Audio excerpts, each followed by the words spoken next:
Children, subscribe our school's YouTube channel so that you will get the updates immediately.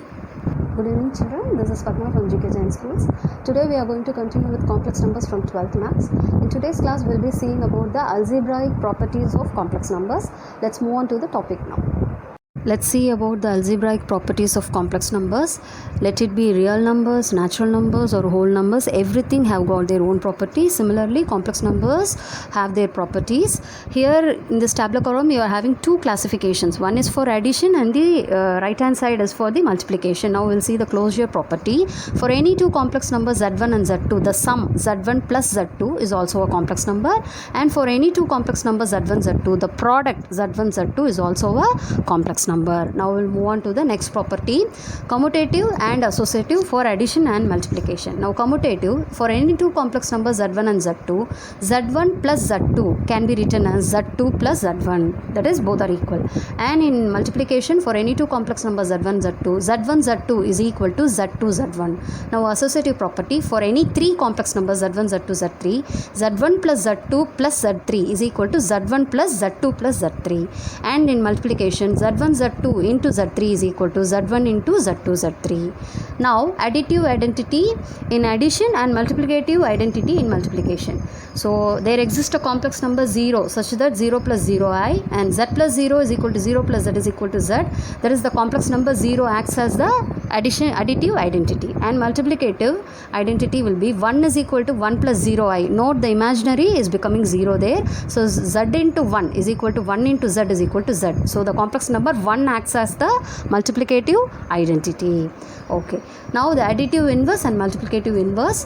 For every complex number z, there exists a complex number minus z such that z plus minus z, that is within the bracket minus z, is equal to minus z plus z is equal to 0. So minus z is called as the additive inverse. So the multiplicative inverse, for any non-zero complex number z, there exists a complex number w such that zw is equal to wz is equal to 1, and w is called as the multiplicative inverse of z, and it is denoted by z inverse. Now let's move on to the distributive property. Multiplication distributes over addition, that is they have given in the combined form. For any three complex numbers z1, z2, z3, z1 into bracket of z2, z3 is equal to z1, z2 plus z1, z3, and the other side bracket of z1 plus z2 into z3 is equal to z1, z3 plus z2, z3. So we have now seen the basic algebraic properties of complex numbers. We'll have one more property. Complex numbers obeys the law of indices. We know the law of indices, z power m, z power n, the base are same, powers can be added. Those things you can go through it. And now we'll move on to the exercise 2.3. That is, we have three sums, and I have done one sum from each subdivision, and rest of the sums you have to do it as homework. So the first sum, exercise 2.3, if z1 is equal to 1 minus 3i, z2 is equal to minus 4i, and z3 is equal to 5, show that z1 into z2 into z3 is equal to z1 into z2, z3. Okay, so we saw the properties now, and we are going to check whether these complex numbers is satisfying this property or not. There are two subdivisions. I have taken the second subdivision. So rest of the sums you have to do it as homework. So here first we will consider the LHS. So LHS is z1 into z2 into z3. So first I will consider the bracket expression, that is z1 and z2. So what is my z1, z2? 1 minus 3i into minus 4i. I'll keep them in a separate bracket, and then separately z3, that is 5. So I'll multiply here. Minus 4i into 1 is minus 4i. Minus into minus will become plus 12. That is 4 into 3 is 12. But wherever I is there, you have to be very careful, because I into I is I square, and I square is minus 1 as per complex numbers.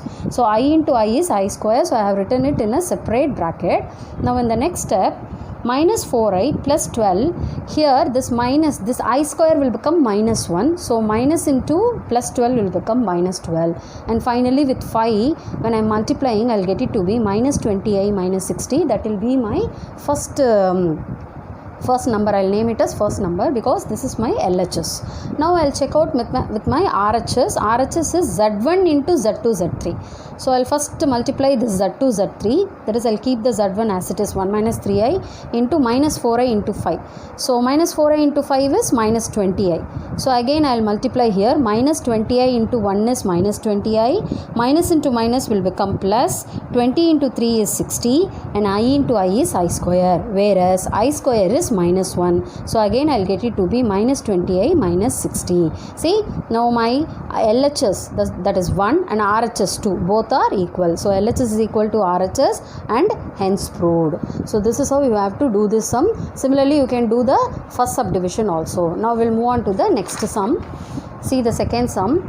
If Z1 is equal to 3 and Z2 is equal to minus 7i, Z3 is equal to 5 plus 4i, show that Z1 plus Z2 into Z3 is equal to Z1 Z3 plus Z2 Z3. Here we are using the multiplication and addition together. We saw the properties, right? Algebraic properties. So we are using both the properties together. Here also you are having two subdivisions. I have taken the second subdivision. You have to do the first subdivision as homework. So we'll consider the LHS first. That is Z1 plus Z2 into Z3 is equal to, what is my Z1 here?